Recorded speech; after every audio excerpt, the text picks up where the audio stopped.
All right, so we're going to continue with simplifying complex fractions. All right, but they're going to get a little more complicated. All right, so I want to give you some intro notes here. If you have more than one fraction on either, and instead of writing numerator and denominator because that takes longer, the top or bottom or both. Okay.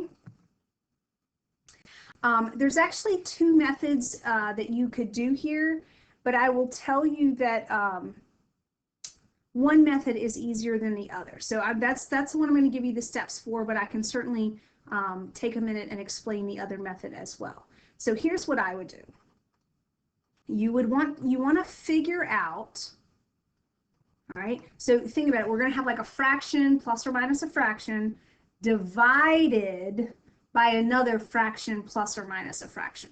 So what you want to do is you want to figure out what the common denominator, right? And we learned how to do that in section 7.2. All right, so you want to figure out what the common denominator would be for all of the fractions at the same time. And so that could potentially mean finding the common denominator for 4 fractions. Okay, all of the fractions. Okay, and then what you want to do is you want to multiply every fraction by that common denominator.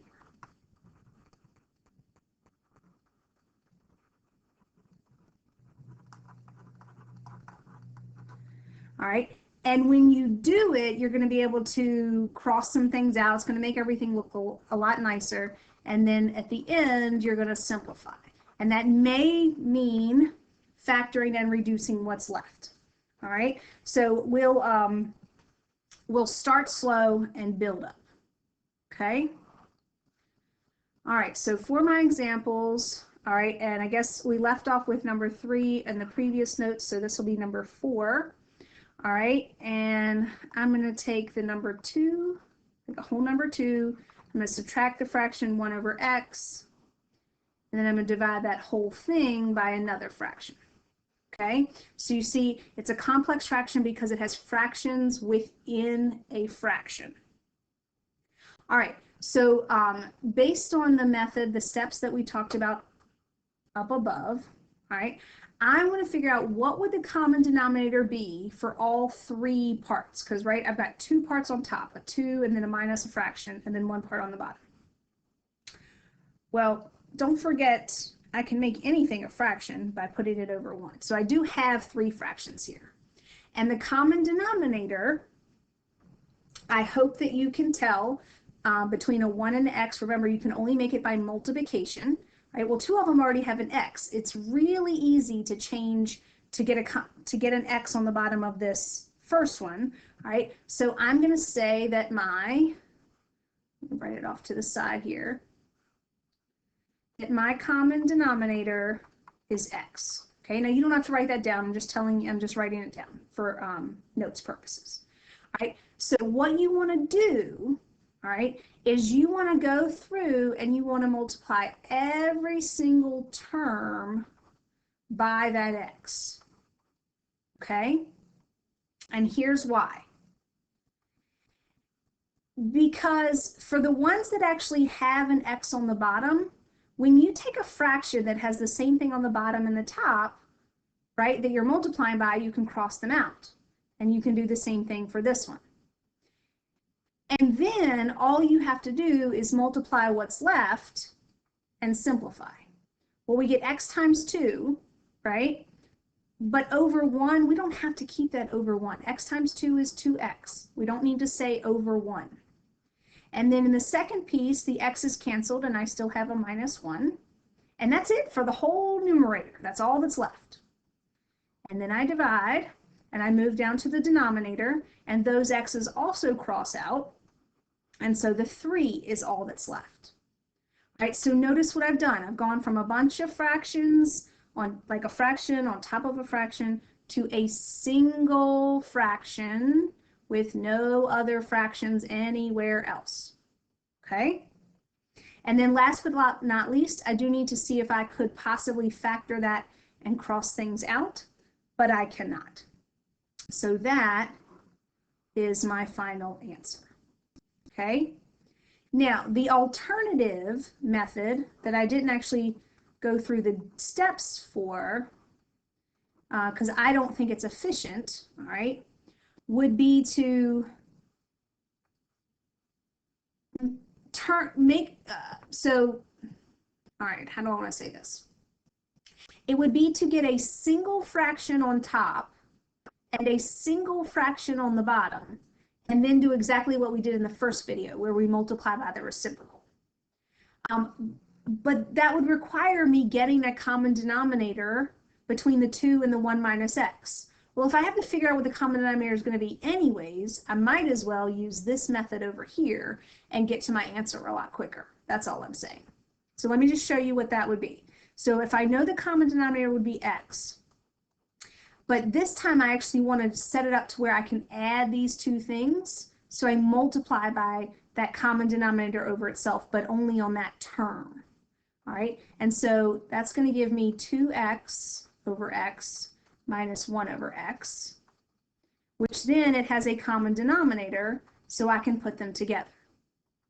Well, the bottom was already a single fraction, so I just keep carrying that over. And now what I have here looks a lot like the type that we did in the first video of 7.3. All right, where you keep the top fraction the same, and you multiply by the reciprocal of the bottom fraction. And then you factor and cross stuff out. Well, we've got a single x here and a single x here, and I get exactly the same answer when I'm done. But I don't know about you, but I thought this first way was a lot quicker. Okay, I know it's a lot less writing, but that is an alternative method if you want to use it. Okay, I'm going to stick with the first method for the rest of our examples. All right, so for problem 5, all right, we'll make it a little bit harder. All right, so I've got x minus 3 over x, and I'm going to divide by x minus 3 over x. Okay, so I need to look at all of my denominators because I have 3 fractions here. I need to look at all of my denominators and try to figure out what could I change them all into using only multiplication that would make them the same. Okay, well, if I've got a 3 and an x, the common denominator is going to be 3 times x. Okay, all right, so remember, we're not spending the time to get a common denominator for all 3. We're just going to multiply all 3 by that common denominator. Okay, you can, if you feel better about it, you can say I'm multiplying by 3x over 1 if you want. Okay, now the reason that works, the reason we only have to multiply by 3x, 3x, 3x, all right, is because, all right, we're technically multiplying the top by 3x, the top of the big fraction by 3x, and the bottom of the big fraction by 3x. And so as long as we're multiplying every term by the same thing, it actually keeps the function balanced. Okay? All right, so when I do that, what's going to happen? All right, well, we just work one term at a time, and I have a 3 on the bottom that's going to cross out with this 3. And I'm going to have x squared left when I do x times x. Then I bring over my minus, and this x crosses out with this x. So I still have 3 times 3 left over. And then here, x crosses out with x. Now I do need to be careful because I am going to have to distribute that 3 since I have a 3x minus, or an x minus 3 times 3 left. All right, once you get to this point, all right, that's where you simplify. That's where you factor anything that you possibly can factor. Well, I guess I could have left the bottom just 3 times x minus 3, right? And then I'm going to cross out any common factors to get my reduced answer, okay? All right, I got 3 more examples for us. So yes, this video is a little bit longer than the last one. All right, 6 over x minus 1. By the way, this is one, these are problems that you wouldn't want to bunch together on your paper, so you have plenty of room to work and multiply by your extra stuff. If you're like me and you like to change colors, this would be an excellent one to use different colors on. Okay, so first of all, I got to make sure that everything is a fraction. So I'm going to put that over 1. And then I need to figure out what the common denominator would be. All right, and I can only create it using multiplication. So I can't just stick a minus 1 on this one and stick an x minus in front of, like, you can't do that. All right, and so 1 is easy to change, but it's these two that I need to make sure they match. And the easiest way to do that is to multiply them by each other. Now, I don't want to distribute that because when I set up my multiplication, where I'm going to multiply every single fraction in my original problem by that common denominator, I want to be able to cross out common factors if they already have them. And they should, that's why we do this. All right, so in this first problem, I've got an x minus 1 on the bottom, so I can cross it out with that x minus 1. But I still have to do x times 6. And so now my first term is just 6x. Now, in the second one, I don't actually have anything that cancels because this one didn't officially have a bottom. So what I do need to do is I actually am going to need to simplify this. So I'm going to take the negative 3x all together, save myself some time, and then distribute it. So I'm going to get negative 3x squared plus 3x. If you need to do that in multiple steps, please do. All right, and then on the bottom here, I've got an x on the bottom with an x on top, and I am going to distribute that one. Okay, I know sometimes that might seem trivial, but I just want you to understand that if it's on, it's just a good practice to distribute it because you have to distribute if it's going to be on top. All right, so now I'm going to take the time to add any like terms I might have.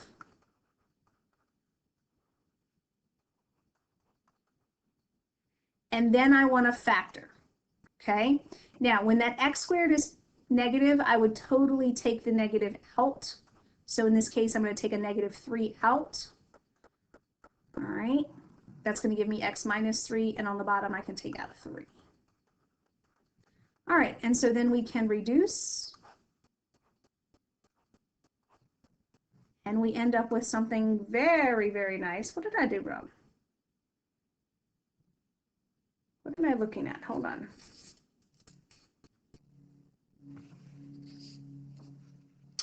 Oh, hold on. Okay, let me go back a few steps. All right, on the bottom, I apologize. You do not get 3 times x minus 3. You get 3 times x minus 1. Okay, so then I was like, that seems too simple. All right, so then the only thing that actually cancels is the 3. Again, I apologize for that. And so your final answer is just negative x times x minus 3 over x minus 1. Okay. If you think you got the hang of it and you want to pause it after you see the next problem, that wouldn't be a bad idea. All right, if you're rewatching this, right, and again, you think you've got the hang of it, remember you don't have to watch the whole thing. All right, but each one is going to be a little bit different because I just want to show you different scenarios. All right, so for this video, or excuse me, for this problem, we've got two terms that have a common denominator and two other terms that have a common denominator, but we've got 4 fractions. And we need to figure out what would the common denominator would be for all 4 at the same time. And the easiest way to do it, if you can't figure it out, is to multiply them by each other. Okay. Oops. I'm just running out of room, so I'll do it down here. Okay.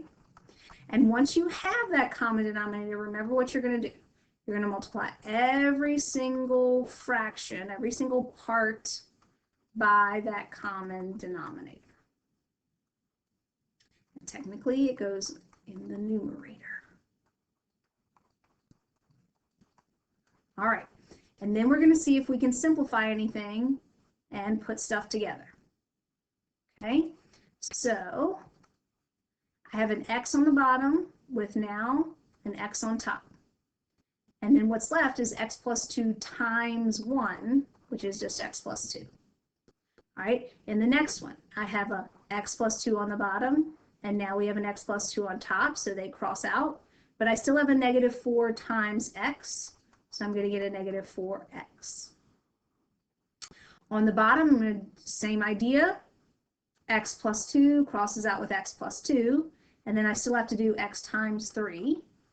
And then x crosses out with x, but in this one I still have to do a positive 5 times an x plus 2. And I absolutely have to multiply that out. So that's why I don't want you to get in a habit of not multiplying it out.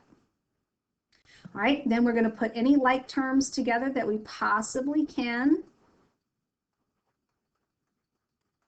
Okay, and last but not least, you're going to factor it and see if you can cross anything out.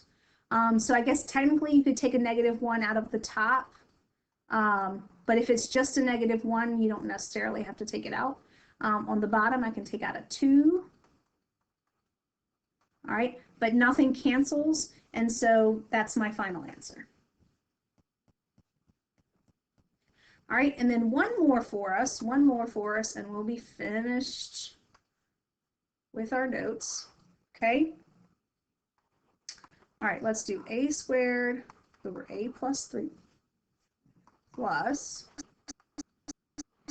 a squared over 5a plus 15. Let's put all of that over a divided by a plus 3 plus 1 over 5. Okay, so this one's a little bit different because it almost looks like we have 3 very different denominators. All right, but one of my denominators can actually be factored a little bit. All right, and so if I look at it in factored form, I actually notice that it has an a plus 3, just like 2 of the other ones do, and it has a 5, just like this one, just like this last one does. And so I don't really have anything extra that I don't already have in the other denominators. So my common denominator is just going to be the 5 times the a plus 3, and that's what I happen to already have in the second fraction, okay? All right, but remember what you're going to do with that. You're going to multiply every single fraction by that common denominator. And when you do that, it technically is on the numerator. It has to be in the numerator or you're not going to be able to cross it out. Okay, so a plus 3 on the bottom crosses out with this a plus 3. Just don't forget you still have a 5 right here that you have to multiply by a squared. Now, in the second term, look, we've got a 5 on top, 5 on the bottom. A plus 3 on top, a plus 3 on the bottom. So the only thing left is a squared on top. Okay, when I move down to the bottom, a plus 3 cancels with a plus 3, and we get 5 times a. And then in the last piece, 5 cancels with 5. We have a positive 1 that we have to distribute. So we're going to get a plus a plus 3. All right, to finish the problem, remember you need to add like terms first, and then see if you can factor anything. All right, well, we have a monomial on top, all right, and a GCF of 3 on the bottom, so I can reduce the 6 and the 3, but that is the only thing that I can reduce. And that is my final answer. Okay? All right, so recap real quick. All right, in the first part of the lesson, we already had, whoops, do I have another page? Yeah, in the very first part of the lesson, we already had a single fraction divided by a single fraction. So the easiest thing to do with those is to rewrite it as multiplication, multiply by the reciprocal, okay, and simplify.